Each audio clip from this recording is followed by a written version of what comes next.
Underwriting for Autoline this week is provided by...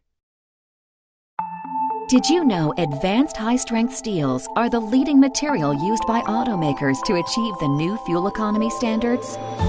Advanced high-strength steels are lighter in weight and reduce greenhouse gas emissions without compromising safety, performance, or affordability. Steel, a sound, sustainable investment. Today, tomorrow, and beyond. For more information, visit autosteel.org. Why? Because plants need water to grow. Because baseball's played in the summer. Oxygen and hydrogen. Because I forgot to get a receipt. Why? Why not? Why?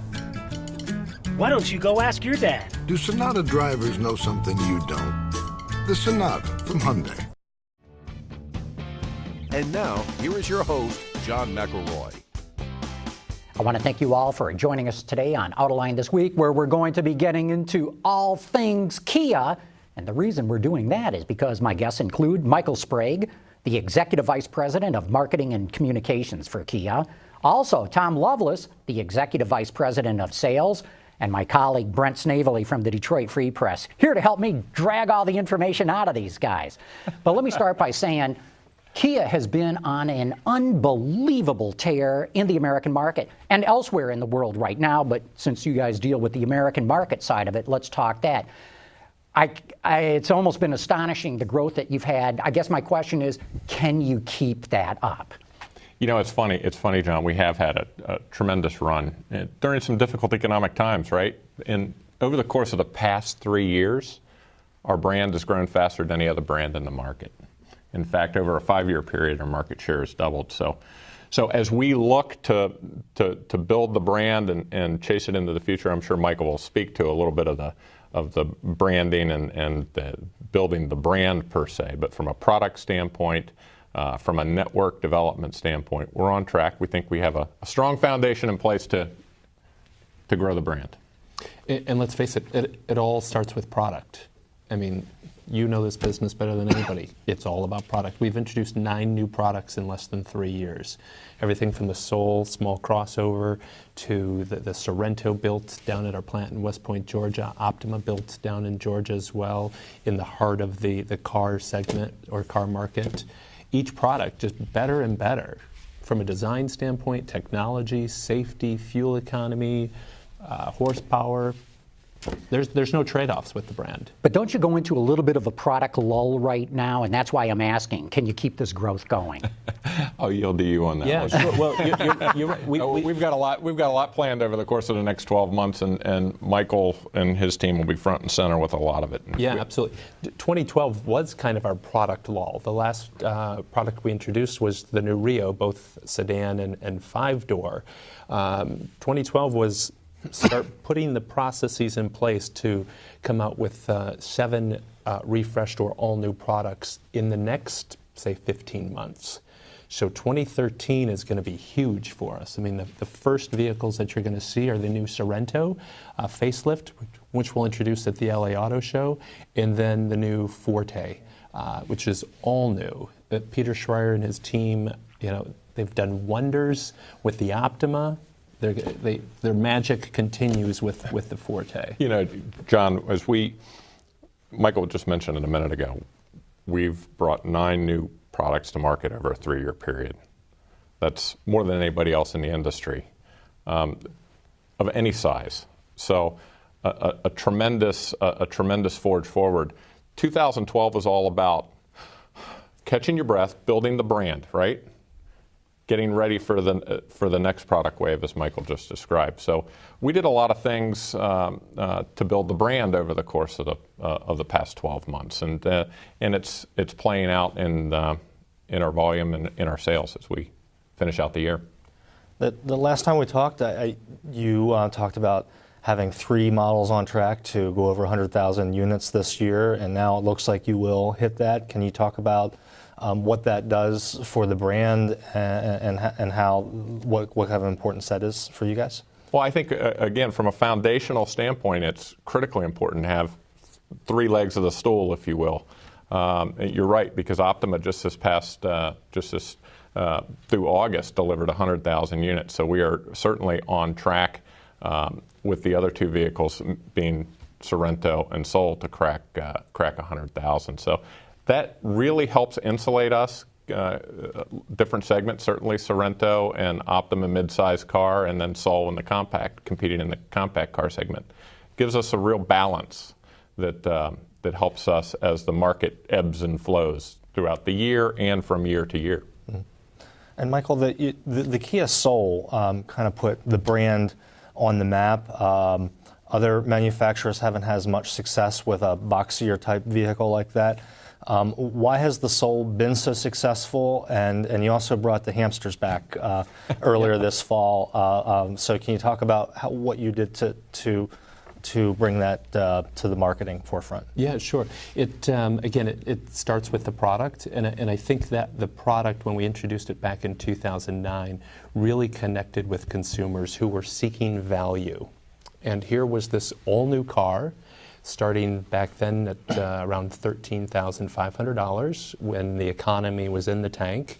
But it has great design, great visibility, 360-degree, great functionality, 14 areas to store things. So it appealed to our target customer, the youth, because they could bring their friends in, stay connected with them through Bluetooth and auxiliary input jack, all sorts of technologies.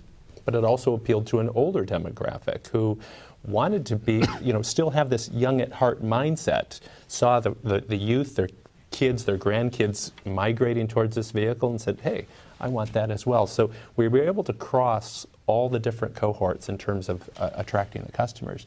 But the marketing did have something to do with it. I don't want to take all the responsibility for it. The sales guys, I got them to the door and the sales guys closed the deal. But the hamsters definitely resonated with consumers, and we took a different approach. We launched it in 2009. We kind of relaunched it in 2010, not because of the first launch was poor. It was because it was so successful, and let's keep building upon that. And 2011 brought out another campaign, and then this fall brought out the fourth campaign. And we'll probably continue to do that until consumers finally say, okay, enough of these guys. But so far, they're connecting.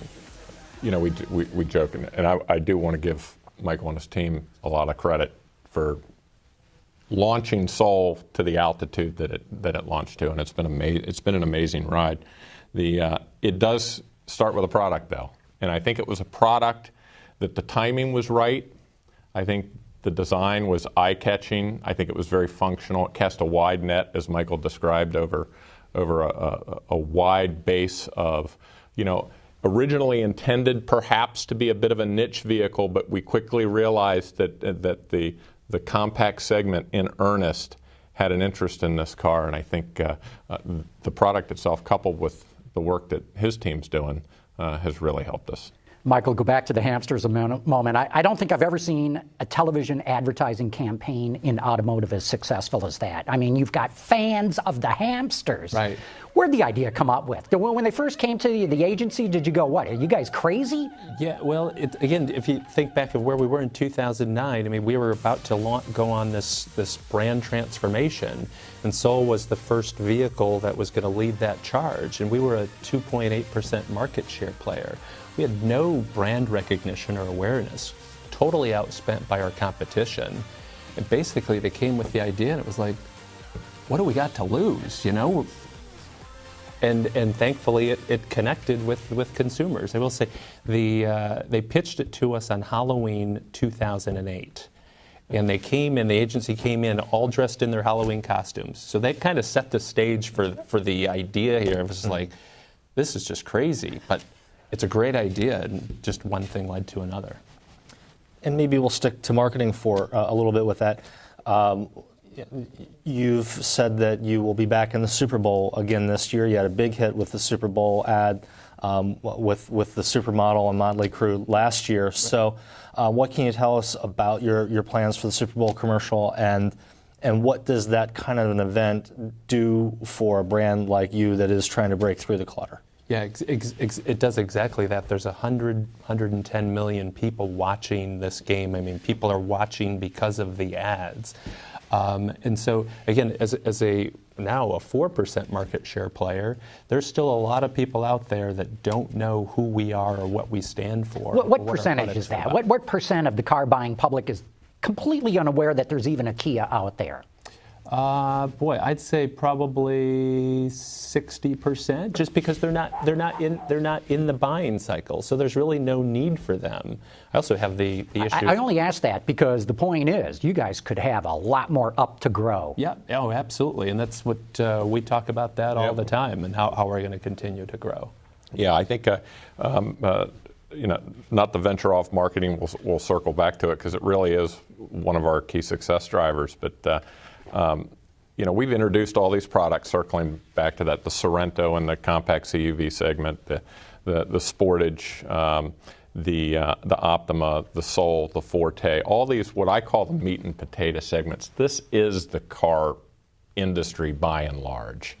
And we feel real good about the product. And that's really helped us in terms of what I call relevance in the marketplace. And Michael's team has been doing such a good job at making people aware. We're confident that if people are in market and they give us a try, they're going to like what they see. They're going to like what they feel. It is about value, but it's also about a certain level of sophistication too, a little surprise and delight, sophistication. It's about the driving experience. It's about useful technology, things people want in today's world. And I think that's what has, it makes my job a little easier when I have that plus Michael's guys watching my back.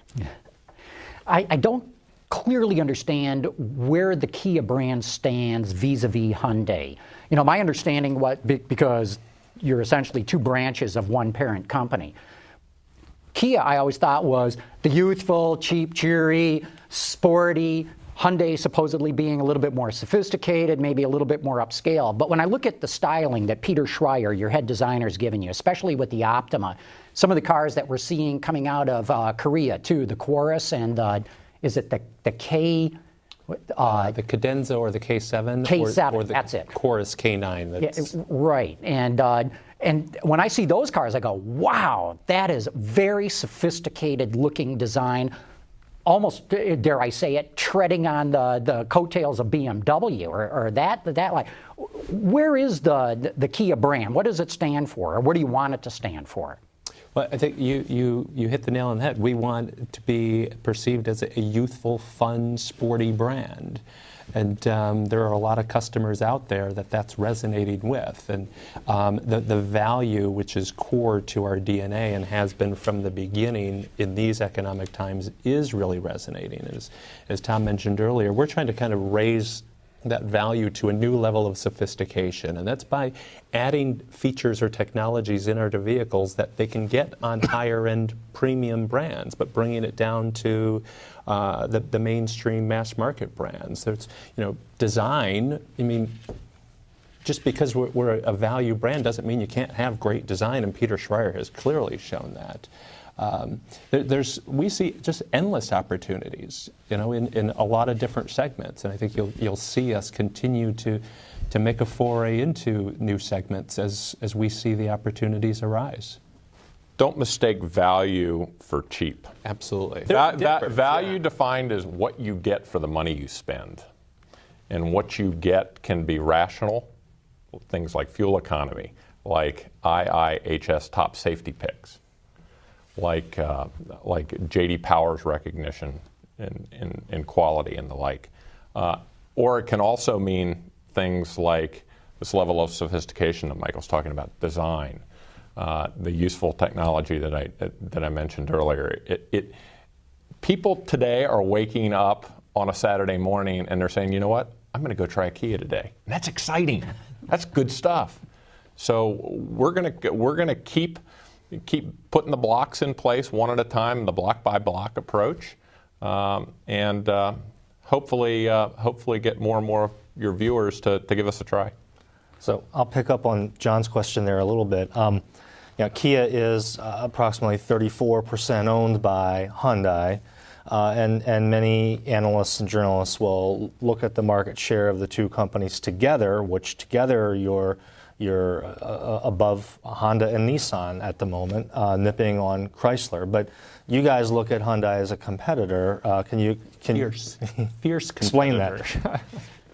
Well, they're just like a Toyota, a Nissan, a Ford, a Chrysler, GM. I mean, here in the U.S., we have separate sales and marketing organizations and service as well. Again, Our job is to grow the Kia brand. Yeah.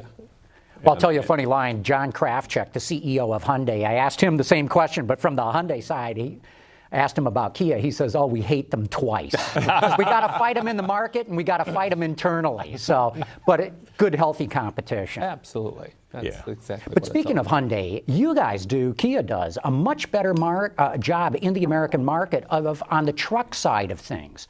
Things like the Rio is actually classified on the truck side. CUVs, SUVs, you guys do better than Hyundai does. What's the secret?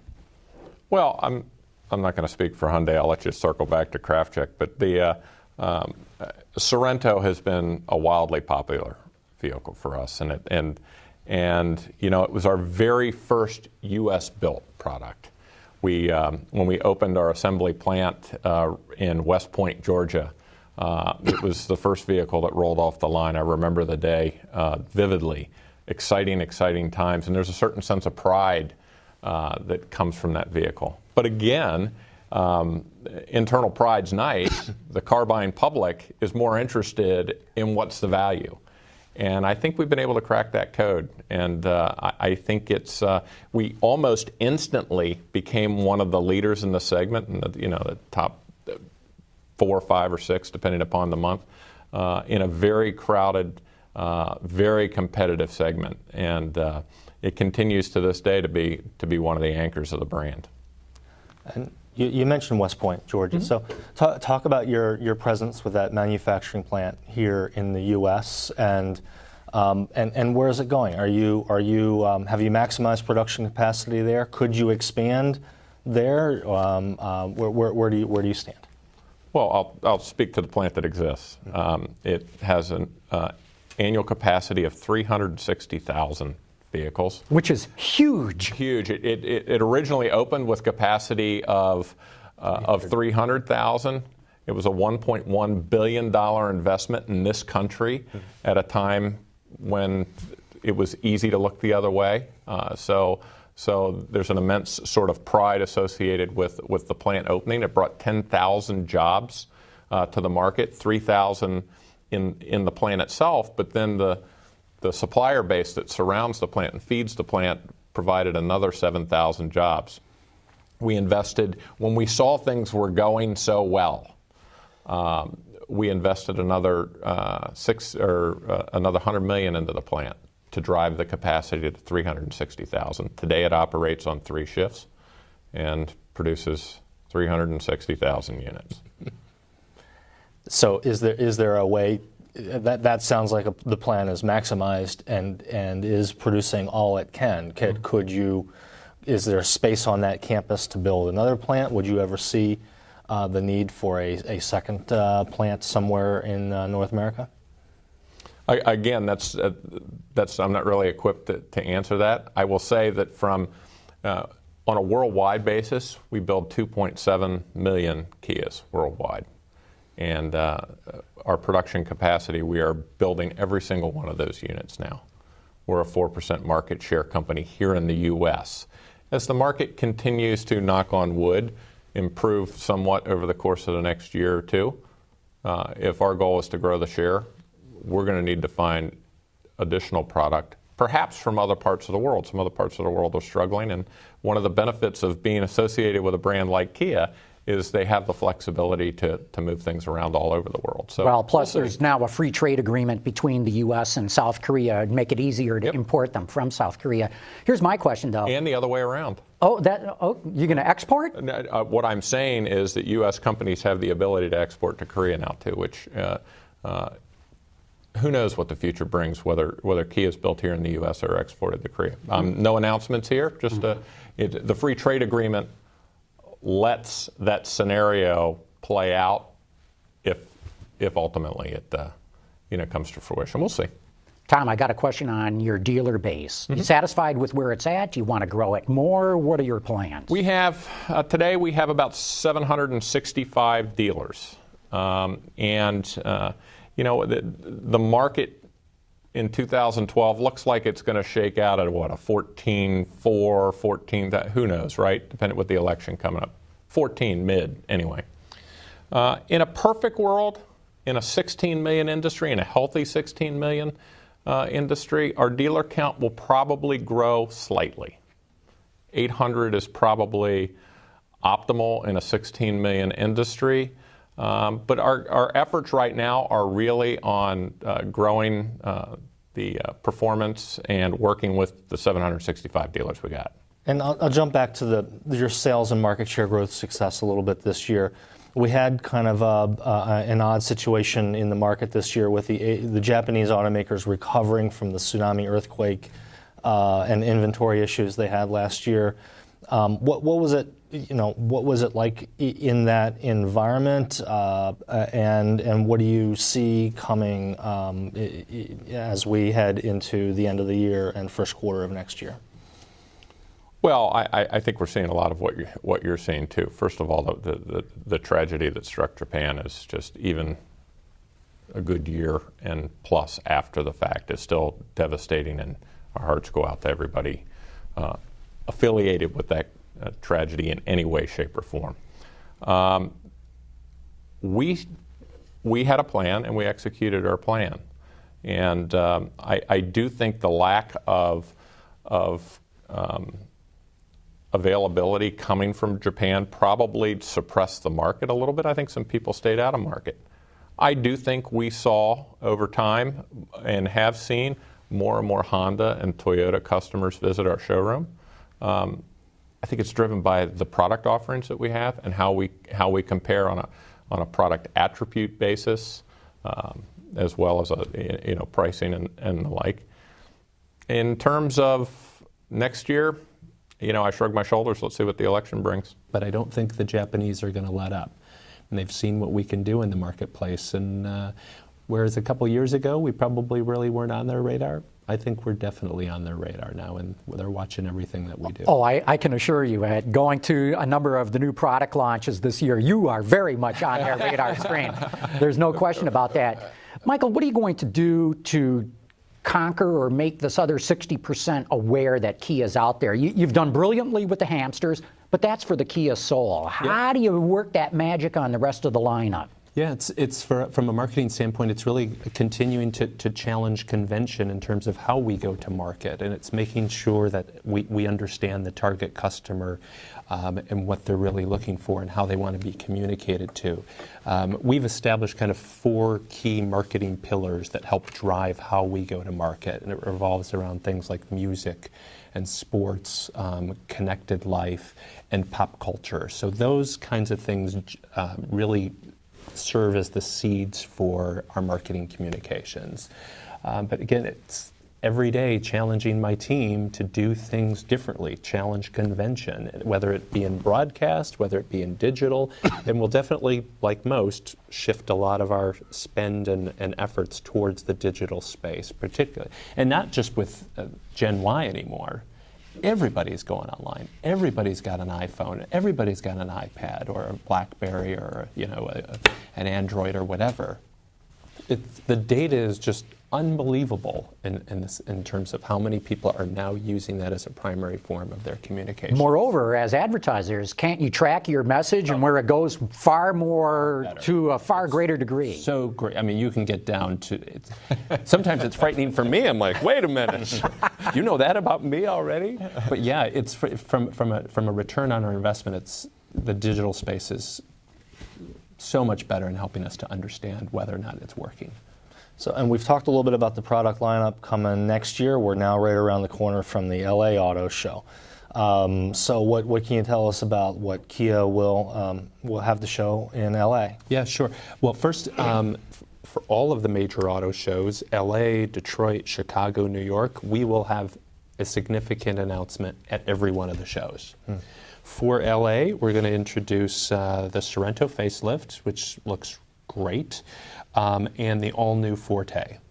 which both will be coming out in the first quarter of 2013 as 2014 model years. We'll also introduce UVO e-services, which is our next generation UVO, which allows consumers to stay connected to their iPhones or BlackBerries all through voice command.